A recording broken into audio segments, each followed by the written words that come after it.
Asta, funnily enough, is a staple in today's meta alongside one of the best damage dealers in the game. While these two have irrefutable synergy, there was honestly never a time where Asta didn't have any synergy with the released damage dealer. Well, except maybe one. And it seems like Hoyoverse will never make that mistake again. So while there is no foreseeable HP scaling damage dealer in the future, this remains the glory days of Honkai Star's best free character. Asta, sharing the name of one of my favorite protagonists in any anime, was to actually be buffed leading into the launch of the game. It was a shocker that she even evaded nerfs with as strong of a kit as she had. What would make matters even more suspicious is the affiliation she has with Arlen, a character whom couldn't avoid the gut hammer. We definitely need to cover his history at some point. Unlocking Asta very early into the game, she was the first character you would receive upon unlocking the gacha system. Now while the Star Rail Harmony path was very competitive at launch, the only real composition at the time was hyper carry. Generally speaking, players are going to use the best choices for their team, with those choices being Bronya and Tingyun. However, Asta was given for free while the other Harmony characters had to be obtained via gacha, and one of those being even more significantly tricky to obtain. Now when I said Asta was the best free character in Star Rail, I still stand by that. The only other free characters you received was a defensive option that only solo shielded a character and 2 4-star damage dealers. One of those damage dealers being a decent option for the early to mid game, and the other being a nice option for AoE content in the middle to late game, of course only for a short period of time. Considering Asta was a buffer first and foremost, she would work well alongside all of the launch characters thanks to her massive team-wide attack boost and speed boosting lasting 2 turns. Additionally, the speed Asta gave would further prove more value with every paired damage dealer being able to slot attack boots instead of speed. As Asta gave speed, which acted as the boots essentially, this in turn gave a higher damage threshold for any damage dealer in her teams,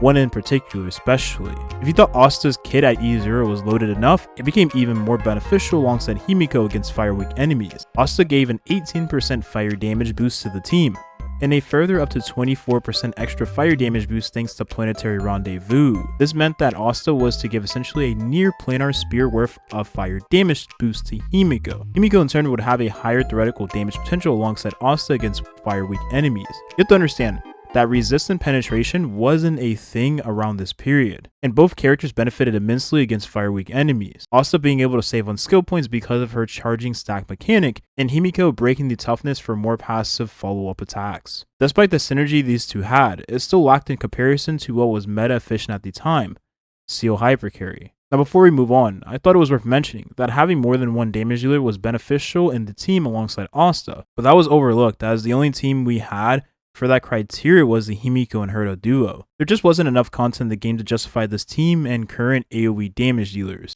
Since hypercarry-centric Harmony characters ruled the launch meta, it would leave Asta in a very rough predicament.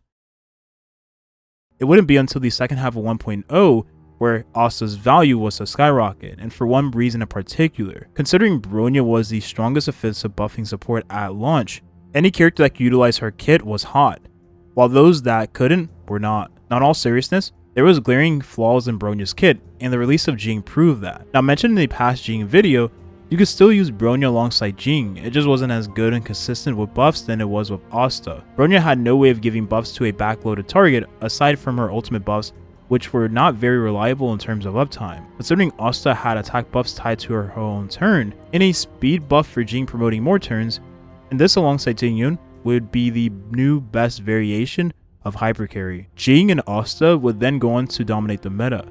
And while I would continue on about how this would remain Asta's best team comp indefinitely, we had already made the video on Jing himself. The next patch would bring one character that could work alongside Asta. Luocha, while not really being a damage dealer himself, would still benefit from the attack buffs provided by Asta, as both his healing and damage scaled off of attack. More attack from an external source for the team would result in more healing. It also helped that Luocha would offset the greedy skill point nature of Asta, while synergizing with Jing thanks to the cleanse he provided. So the best team for Asta at the time was to change, replacing the previous defensive option that won being Natasha with the added slot of Luocha, giving the team not only more skill points, but also more efficient, easier runs. Following this release was our first and only HP scaling damage dealer. Also had zero synergy with Blade as she only provided attack buffs. But like Hu Tao from Genshin Impact, Blade didn't convert his max HP to attack, so it wasn't as if he could benefit from Asta in any capacity. Now, Asta was good with primarily teams that had more than one damage dealer, and while she had a use case over Bronya, the latter was still favored. Bronya gave crit stats while Asta didn't have any in her kit, but the later release of Kafka proved crit stats didn't matter if your damage dealer didn't call for it. Kafka had a kit centered around damage over time, or DOT for short. DOTs as of then and even now can't crit, so Asta giving attack would be more valuable for characters like Kafka that couldn't crit and needed their damage buff more than one turn because of how the dot interacts with enemies. The speed will also allow Kafka to take more turns, proc more dots into the enemy, and then generate more energy over the course of the fight from taking turns. As mentioned earlier, this Asta Kafka dot team would be the first team that was to benefit from Asta's buffs being applied to more than one character in the team, so insert Sampo. This team thereafter would go on to be a meta-defining team for Asta in the damage over time archetype. Asta gave a ton of speed to the team.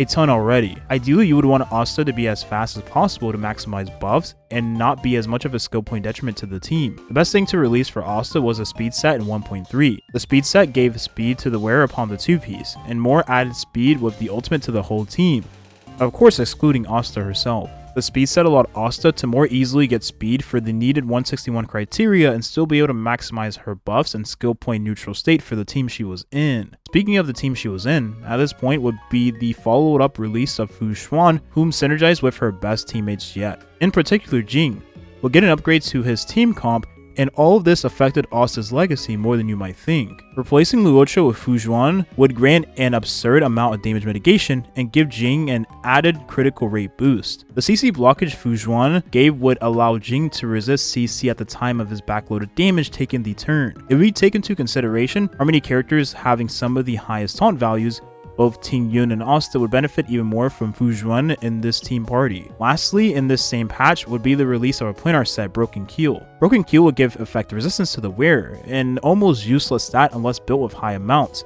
Sure, but the set additionally gave 10% critical damage to the team after having 30% effect res on the wearer. This meant in the Jing hypercarry team, 3 characters wielding the set would give Jing 30% critical damage additionally, which is almost as much as his signature light cone. Needless to say, this strongest team became the best it could ever be. Asta could work in hypercarry. She was even best in slot in damage over time, but there was one team archetype that hadn't come to fruition at this time, that being the follow-up attack team comp. This upcoming damage dealer not only became a staple alongside Asta, but also shared an important feature with her, the element. Topaz releasing in the second half of 1.4 worked extremely well alongside Asta because of their shared fire elemental typing, much like discussed earlier with Himiko, but also the shared synergy that these two had with the backload damage interaction, much like earlier with Jing. The synergy, however, between Topaz and Jing was there, so this meant that a double damage dealer setup, much like this one, would benefit Asta even further, giving her now another nice presence in the meta.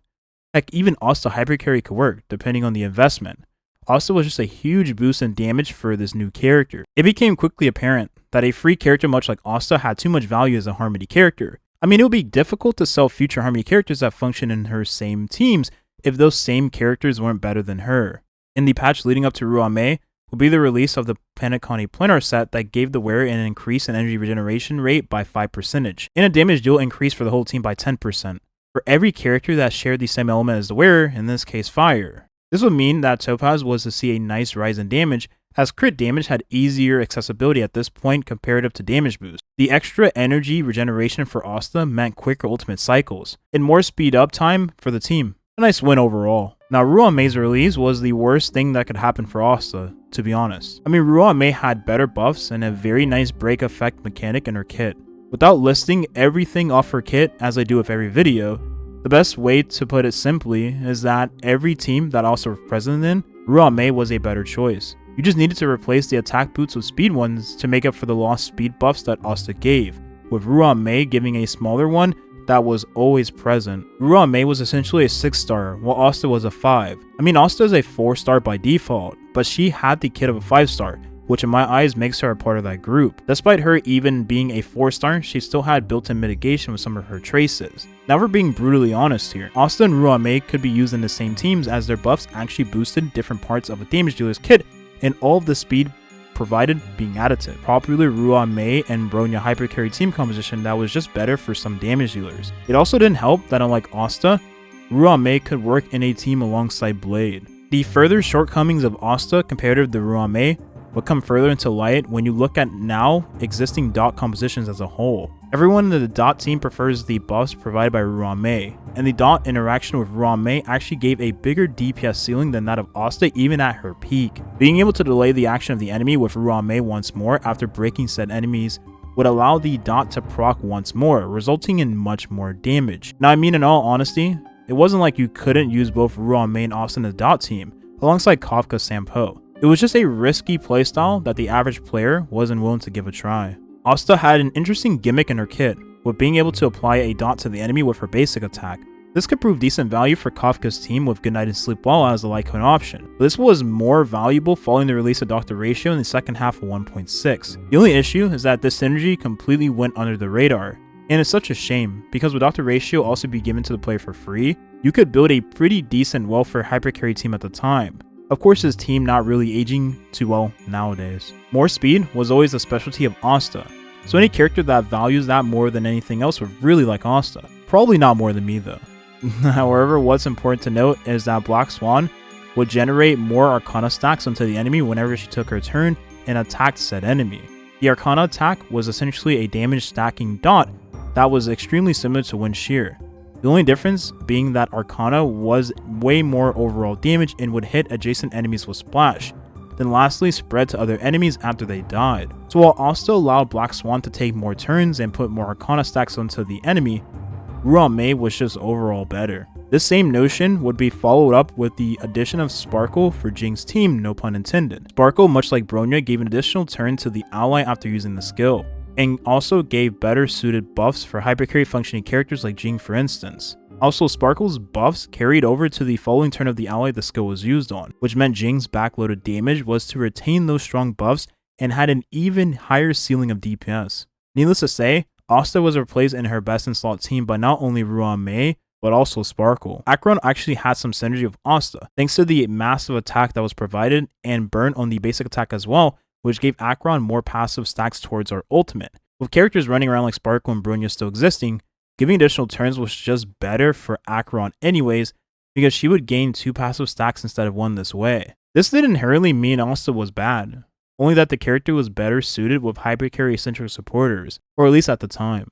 If we look at Asta during this time period, she was already downtrending in terms of usage after Ruan-Mei's debut, and later buffers that were more designated for hypercarry like Sparkle. The only other character that would give Asta run for her money was the last Harmony character to be released at the time of my recording of this video, Robin. The thing is that Robin is on par with other characters post 2.0, or rather post Ruan-Mei to be logical. Robin did everything better than not only Asta but also Ruan-Mei for the follow-up teams. The crit stats and attack percentage provided would rival that of Asta. The action forward push would also rival that of the speed that Asta gave. Robin gave further buffs and personal damage, while Asta gave none. Now, for being completely honest, it was only Asta's team with Topaz where Robin would completely replace her. But we're comparing a character you receive for free at launch to a limited character a year and some change into the development of the game. That alone is pretty impressive. So at this point, the video could end here, because Asta will always be a side grade to every future Harmony character that releases based on raw numbers.